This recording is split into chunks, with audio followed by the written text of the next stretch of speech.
Hey, long time, everyone, and Sam as well. It would have been over a year now since I recorded the last video. Vietnam would have been the last one, and yeah, obviously I'm recording in January, so nothing from 2023. Long year, interesting year.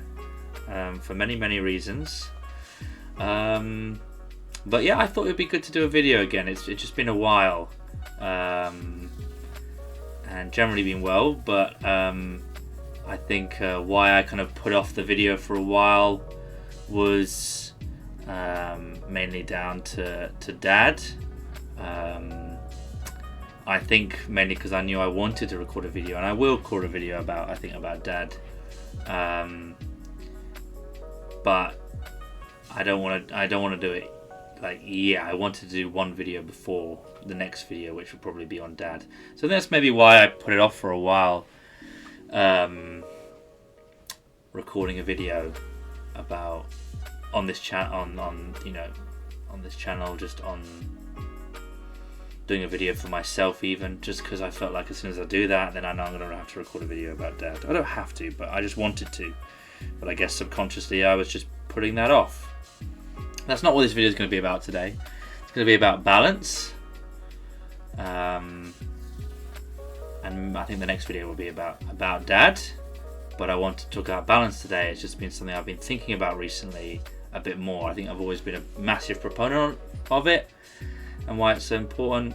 I've just seen some stuff recently, some podcasts, listened to some people, read some certain things just about balance. I know it's a big thing within Eastern cultures, the whole yin and yang thing, and I just think there's just so much wisdom to it and how it applies so much more than we think. So I'm going to get into that, but yeah, it's nice to do a video again. I've always found them therapeutic, never scripted, just I know it's a topic I want to talk about, and we'll see how long I go for. But yeah, 2024 generally well. Got some New Year's resolutions. Obviously this is a new house. It's a year old now, but I never recorded a video in it. And really enjoying living with Dan and Will at the time, and now Hugo moved in as well. So yeah, Wimbledon's been a great area. So yeah. I think I'll probably go into more updates in the next video, because it really kind of, I was talking about Dad, also talks about a lot within the last year, a lot of the stuff that's been going on, we've gone through as a family, and I think some tribute to some people as well who were massively helpful during that time. I think I want to kind of pay tribute to that. But today's video is about balance and why it's so important, and I think how we kind of neglect it. Even that kind of yin and yang thing, it almost seems a bit of a cliche now, and I don't think people stop and reflect enough about the importance of having balance in your life and what it actually means, like in certain areas. I mean, when I think of balance, I think of balance in terms of what your day-to-day is, what your I guess your practices are, how you balance your time, what you allocate your time to, relationships that you have, your work, and also just your emotional state. And I think maybe starting with emotional state, actually, it's one of the key things here for all those different areas, that a real telltale sign is with your emotional state. If you're not feeling great, or things are chaotic, or they're weary, you're stressed, or you're feeling lacking fulfillment, these are all signs, these are all symptoms of a lack of kind of balance in your life. Something is out of whack. Like when life is not going great for whatever reason, again, too fast or not fast enough, you kind of just need to take a lot of people find it really hard just to take a step, almost just sit with your thoughts and just think, where is my life out of balance, and how can I readjust? How can I kind of get back to the basics again and think about, how can I bring my life back into balance? And usually in doing so, you're kind of assessing what do you actually really value, and is your time being allocated to what you think you perceive that you value? And again, your emotions, even your body, like certain illnesses that you can get unwell, or stuff with stomach, you can have stomach issues, etc. And they're usually symptoms of something deeper, and something in your life that's not in balance. So let's take for example, maybe you feel like you're rushing around all the time. You're constantly busy, and you feel the need to constantly be busy, and you struggle with just sometimes taking that time just to sit down, be with yourself, have a slow day, because it almost feels unproductive or it feels wasteful. Let me just lower the music a little. The benefit of me not doing a video for you is they've come out with these new lo-fi Japanese hip-hop soundtracks, which I'm enjoying. I always like doing these with these videos. Anyway, yeah, so if that is the case, or the inverse, where you feel low energy and you really struggle to motivate to even kind of get up out of the house, those two extremes, it shows that something in your life is not in balance. And again, usually when people are rushing around looking to fill the calendar and looking to always do things, I think a lot of people think that's just me being disciplined, and that's me having hobbies or setting goals, and it's kind of progress on myself, and it's me bettering myself. And some of those things, of course, whether it's fitness, gym, runs, marathons, sports, or diets, or music, certain hobbies, they all have the label of healthy things, and they are.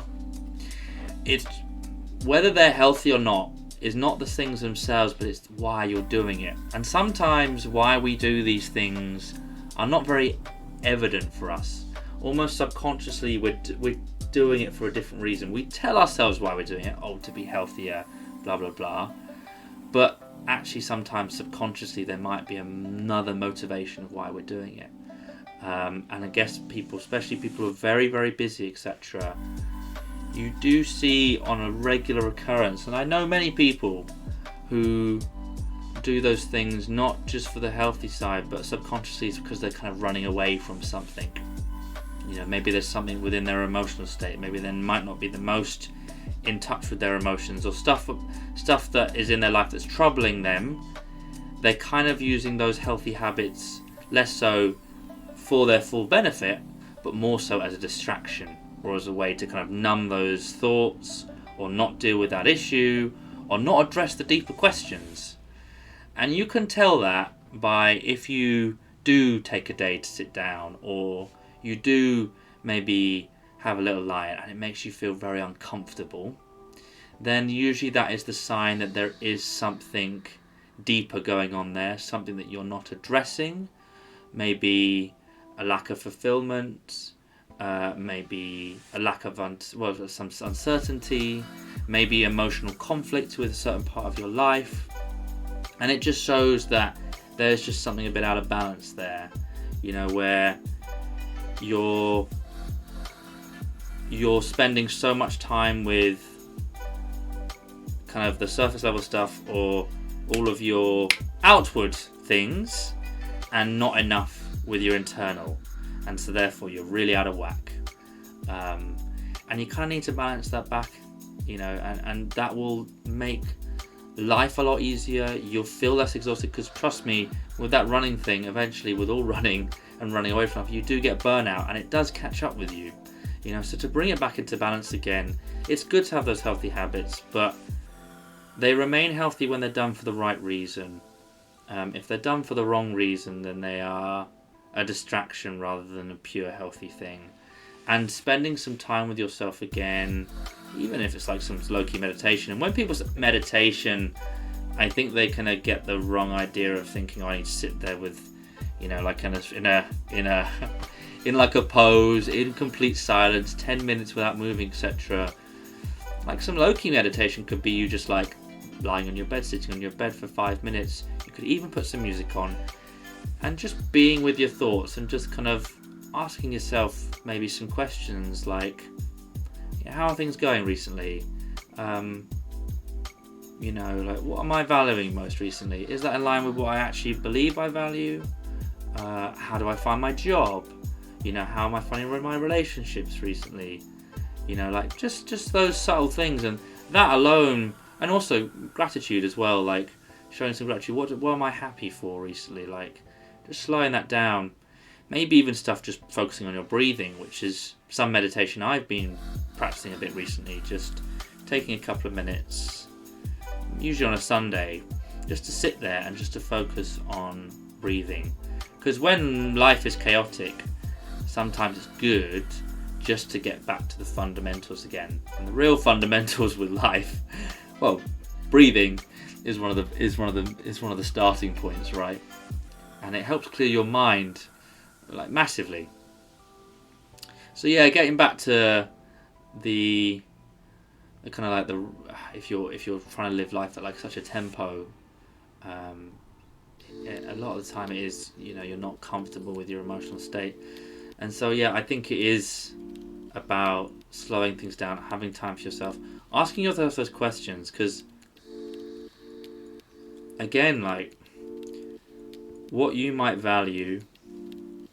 For example, you say like, oh, I value my friends, or I value helping people, or I value creating something, or I value learning something. It's like, okay, that's what you believe, but let's look at your day to day.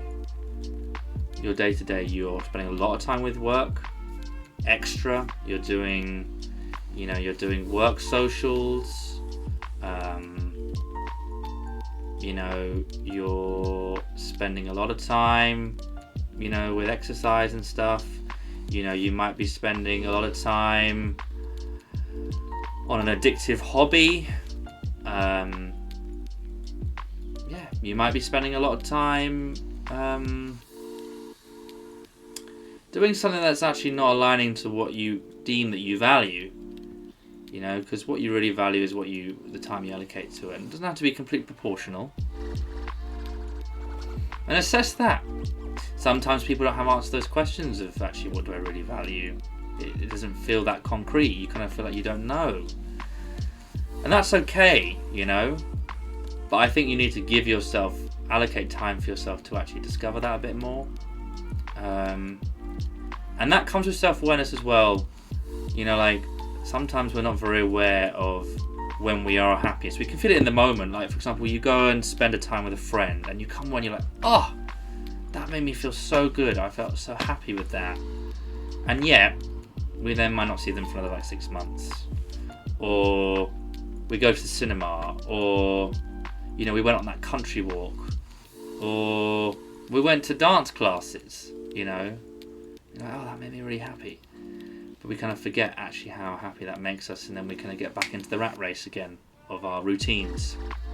And routine is good, but excess routine can be restricting, and it basically makes you live an unconscious life. You want to live a conscious life. Life is limited, life is short. It's a cliche, but it is true. You know, if we're obsessed with money, your money's not going to matter when you're like in your 60s or your 70s, you know. Like, have your experiences now, and don't be so fickle about money, you know, otherwise, because it just obsesses you. You get so passionate about money and the need to accumulate wealth. Skip that. That you then not actually good at spending it. Like, what's the point of getting all that money if you're not actually going to spend it?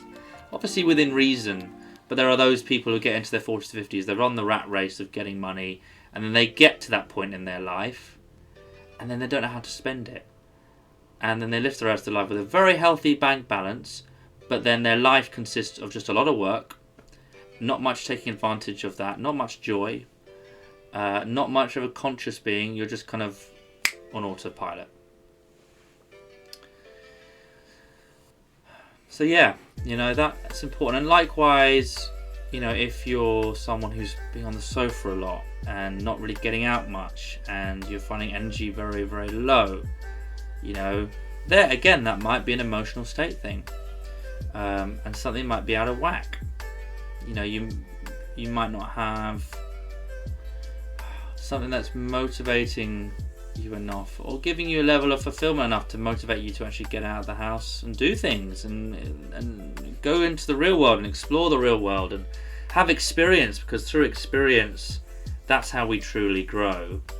Age it's a correlation, but it's not causation with wisdom or with state of mind, because a 21-year-old could probably be wiser, more fulfilled than a 28-year-old who's had longer, but they might not have had much experience, and they might be approaching in a very, very different way.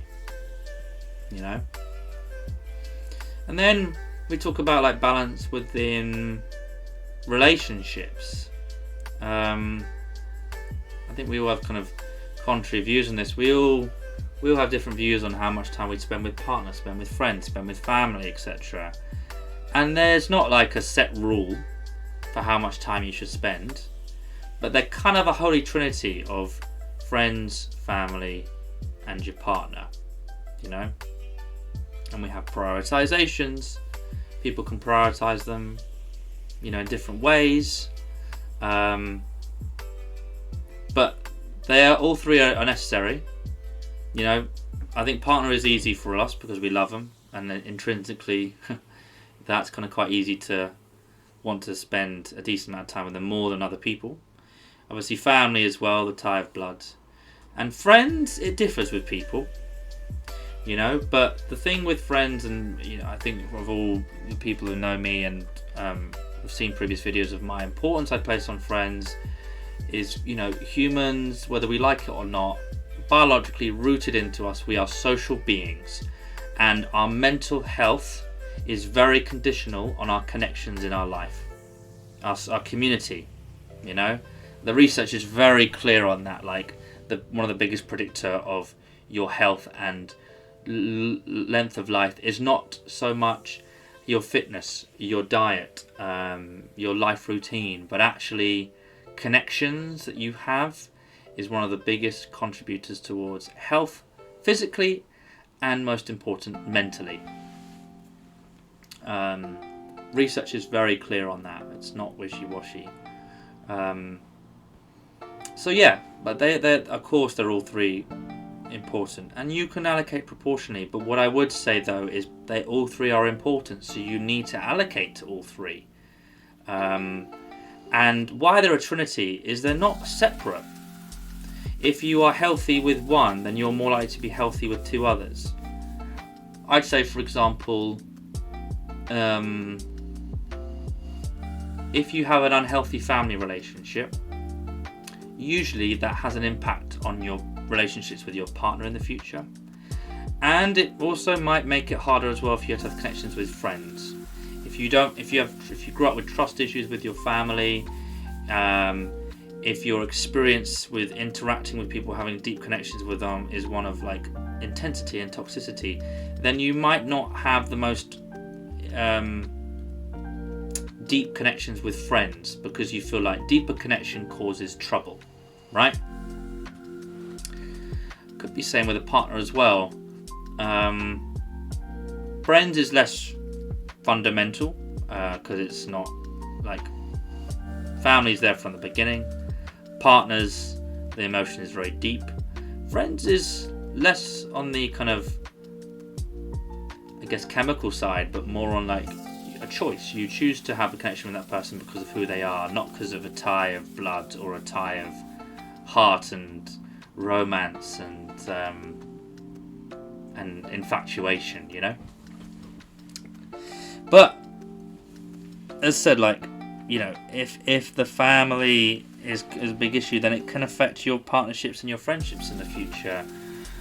Likewise, if you spend too much time with family, then you might not be the most socially adept person, because when you go out and interact with other people, you're used to interacting with your family, but then you could be quite socially awkward. So that's the importance of friends. Like, friends, especially when humans are growing up, is a really important part of human maturity and part of learning about emotions and learning about yourself emotionally as well, because your family can only provide so much in terms of that almost kind of experience or knowledge of how to interact with humans. And again, it's really important like that. Like, you can see kids who are raised in families with healthy practices that they are socialized well and their emotional state is mature, where kids who might be a bit more isolated because of how their family has raised them or the environment they were raised in, then they really struggle to connect with people outside their family,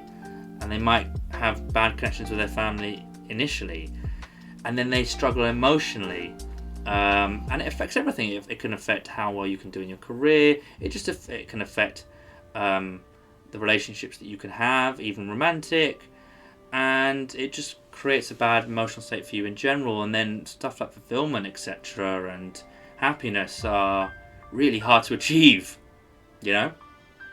So, you know, like,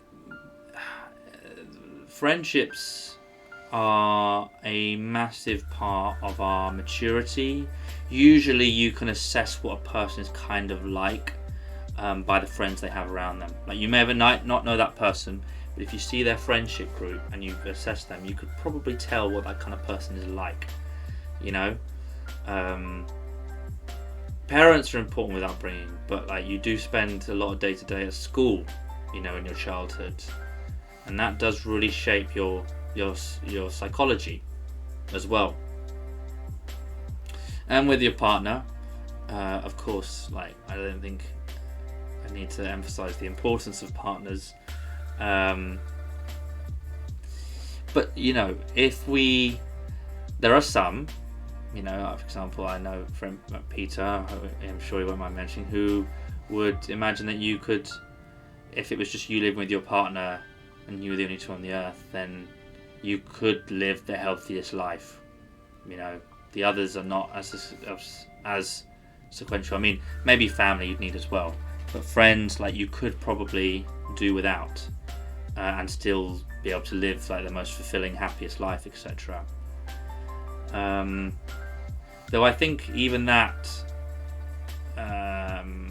has its flaw as well, because again, like, you know, when you maybe have issues with your partner, not that you talk about everything, you know, with your friends about issues, you know, in your relationship, stuff like that, but friendships sometimes are a good place to go for advice, or also to observe how their relationships go as well. Again, it's a real learning process. I think we are unaware of how unconsciously we learn from our community, and what lessons we can take, and advice we can get as well, and also just an outlet to express our emotions, because as much as we love the love of our life, you know, we can't rely on them for everything. I think we've almost set ourselves up with failure with the romanticization that our partner can give us everything and can fulfill the needs and can, you know, be always that person to rely on for difficult times. Because what if there's difficulty with your relationship or stuff, you know, around your relationship or your kids, etc., and you need a point to vent? It can't always be your partner. High majority of the time it is, but sometimes you might just need, you know, friends. And also, humans in nature as well, we do want spending too much time with something. Unfortunately, even though we don't intend it, we can take things for granted. And I think actually spending a bit of time away from a partner, and I'm not talking weeks, I'm talking maybe even a day, sometimes can be a really good thing to help us in terms of reconnect with why we value our partner so much, what we appreciate about them, and why we value the time with them, you know? Because if you're just eating your best cake every day, eventually you're going to still love that cake, but you might have some lapses someday.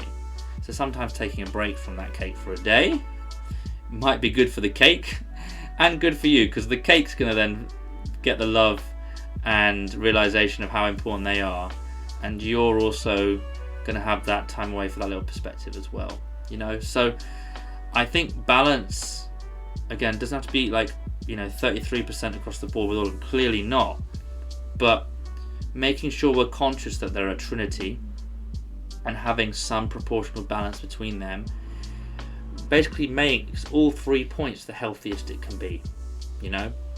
And if we are too skewed heavily in one place and, for example, completely neglect one of them, then that's when stuff like your marriage could be affected, or the relationships with your family can be affected, or your ability to socialize with people outside of that community, like your immediate community of family and partner, can be really disrupted, you know? So it's important to have like a balance there as well.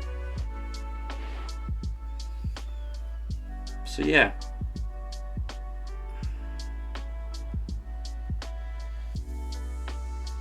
I'm thinking, so we've done balance on your emotional state, you know, maybe your time allocation, what you value, your relationships,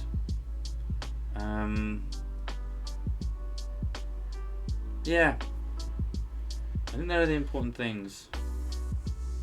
Let's say, you know, even for yourself, let's look at balance within yourself, right? Let's say if you're like, we all kind of, again, especially growing up, we all are inclined to a certain way, right? Some people are more naturally introverted, some people are more naturally extroverted, some people are more emotional, some people are more logical. Some people might be more negatively inclined, some people might be more positively inclined, right? And I think, especially in the, like, you know, the early years, your late teens, your 20s, etc., that's really the time of discovery. It's the time, if you can have the self-awareness of going, yeah, I'm naturally more negatively inclined, or I'm naturally more extroverted, you know, I'm like not jealous at all, or more jealous, whatever. Maybe that's not a good example, jealousy. Yeah, emotional or logical, right?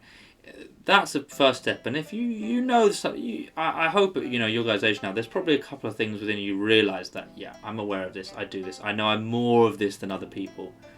You recognize it, and it's not like terrible thing, but you're like, it could be better, but you maybe not put a lot of conscious thought into it.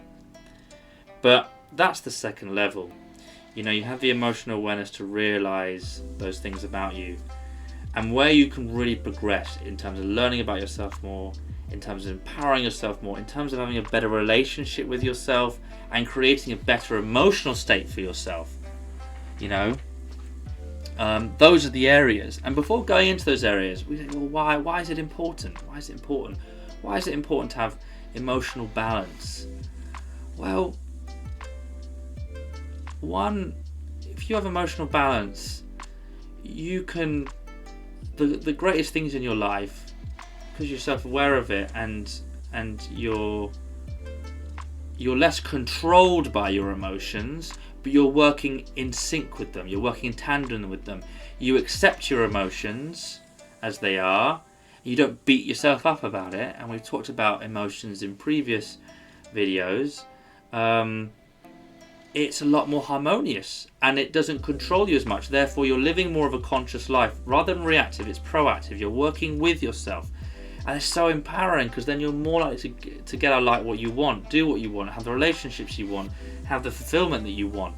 Like, if you master yourself, then you're a lot likely to be able to master other things. It's very hard to master other things if you don't master yourself. And we'll never truly master ourselves, but the more that we excel in mastery, the better life is. like the whole make your bed thing, etc. It's like, how can you expect to go and like say, I don't know, you know, change something like the way a project is run, or you know, the way you interact with people, or how you might build something. How can you do that if you can't make your bed? You know, and maybe you find it hard to make your bed in the morning because there's something emotionally that's on off. But if you can get yourself to an emotional state where you're in control and in sync with yourself, where you have the control to make your bed, well then, you know, the sky's your limit in terms of what you can progress more at, and then achieve more things. You know, you have to build that up, but you got to start with the basic stuff. And that starts with having a relationship with yourself, accepting your emotions and not letting your emotions control you, having it in balance.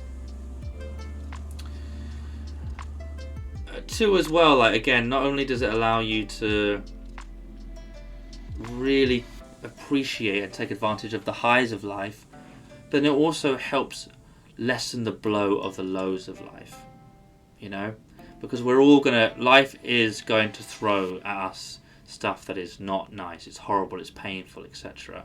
You know, and some things like death, you know, even from my experience, you can never truly prepare for, but you can certainly do things to lessen the blow and to make things around you a lot better, and better for the people. Because a lot of people, when stuff like death happens, because they're out of balance and they're out of touch with themselves, they become avatars of destruction. And trust me, death is painful enough, but when someone becomes possessed by all that pain, then even though that pain of death is enough, then there's also the aftermath, the destruction, you know, the radioactive fallout of it all. And are you going to be an avatar to make things less shit than they are, or are you going to contribute to it? And those who have more balance of emotions and in touch with themselves are far more likely to be able to lessen the blow. So that's another big benefit, because trust me, those who don't, they have a rude awakening when real tragedy comes in their life. And it is a warning, and it is a need for you to do it for yourself, but also your moral obligation to try and seek that emotional balance within yourself, because trust me, you can become a real avatar for harm in other people's lives if you don't get that in check within yourself. So you take advantage of the highs in life, you minimize the blows of the lowest things in life, you know, and it just makes life easier. It makes life easier, and you then have the ability to have more of the fulfillment that you want in life, you know. And you could come to the end of your life and be happy. Like I said, for me now, like I feel like even if my life ended now, even though I would be unhappy, there's still many things that I want to do and experience. But I'm generally content with. Not just more than content, really happy with how my life has gone, despite even the tragedy. You know, and I think a lot of that has been in the last 6-7 years, where I feel like I have found a level of balance, and still lots of journey to go on that, but a level of balance within myself, a level of a relationship with myself that has been so fantastic, you know. And I think it's enabled me to really wake up and see what I value most in life. It's sad sometimes though I see people who don't realise that, and that they might take too long to realise that. But that's life. Some people just won't see that until it's too late, or they've wasted a lot of time in doing so. They just kind of, again, they get in the rat race, they think about the day to day, and they don't take the step back and going, what's the bigger picture here? You know, and unfortunately sometimes painful lessons do make you realise that. You know, how important is a job? How do I really need to obsess about money? You know, does this addictive hobby, is it really the reason why I'm here? You know? And, you know, usually when people are on people's deathbeds, they don't really think about how much money they've made or how successful they've been in their career, etc. All they really care about is who's around their bed, and making sure that person knows, or those people know how you feel, rehashing experiences that you had in life, and hoping that they remember you and feel impacted by your existence. You know, that's usually what a lot of people will come to in the end, yet we're not fully conscious of that within our lives, and it's a shame. But it's part of that journey of learning emotionally about yourself, because then you get into tune of what you want more, and what you value. How long have we got? 35 minutes, crikey. 35 minutes! That is insane. I've done a long video. This is a big one coming back. Clearly I had a lot to talk about. I had really no idea. I thought I was maybe around the 20 minute mark. This is a lot of rambling then, I guess. But important for me. Important for me, because I do really think balance is important, and it's been such a game changer for me. And I just think there are a lot of people I see, including myself, who you could tell they're out of balance, and how it really almost wastes their time and stops them from getting what they want and being blind to things that actually aren't good for them. So yeah, I just think about it. I think about yourself, thinking about, am I very negative? Therefore, in order to try and balance myself out, maybe I should try and practice being more positive, even on a small scale. Maybe saying thank you a bit more, or just showing a bit more gratitude, or praising things a bit more. If you're quite introverted, try and maybe become a bit more outgoing. If you're shy, maybe try and be more confident. If you're super confident, then maybe keep it in check and make sure it doesn't get to ego and narcissism. I think for me, from my experience, where I've kind of had balance, and my journey was that, when I was younger, I was quite a shy kid, not very confident. I say overly caring about people, and not prioritizing myself enough.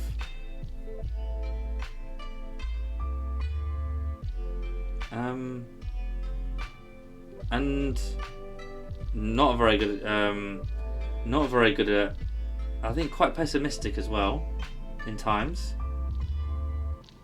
Sometimes quite idealistic and optimistic, so I think even though it was against my nature, I started to back myself a bit more and become more confident, and I think people now would say I'm like more of a confident person.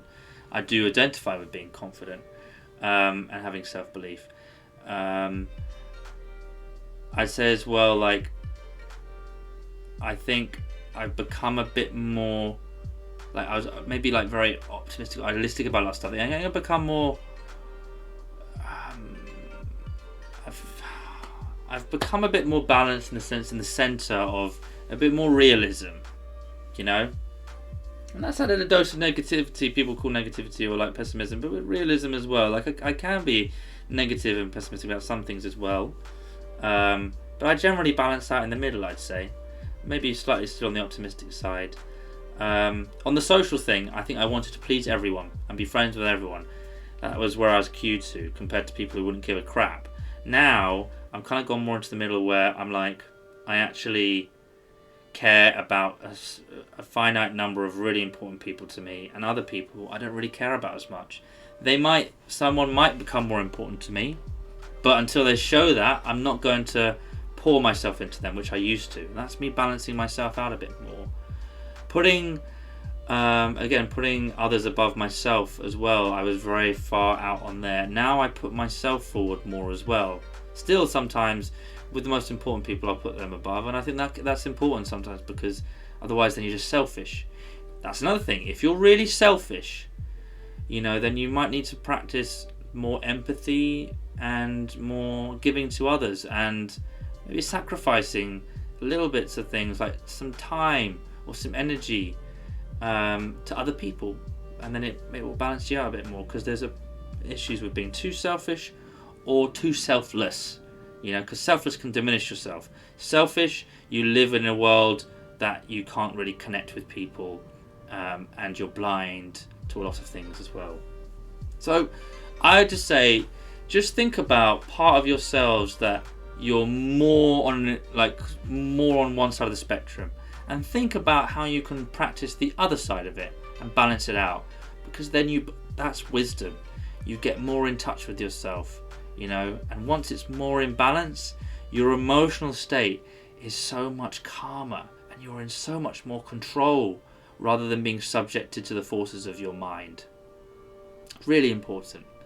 And then again, think about how you live your life, how you allocate your time. Is that in balance? Is it in balance with what you say you value?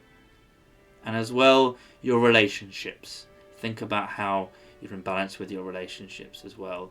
Do you need to spend more time with your friends? Do you need to spend less time with your friends and more time with your family? Do you give enough time to your partner? Or are you too much with them, if there's such thing as too much? Yeah, there's just some things to consider.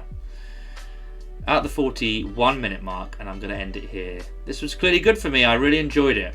I really enjoyed coming back to it again. I'll think about stuff for the next video with Dads. But yeah, it's been a year, so a 41-minute video, a ramble. Maybe I'll do this balance thing next time, but in a bit more concise time. But I clearly needed the 40 minutes. All right. I hope you guys have a great day, rest of the day, and a beautiful ride.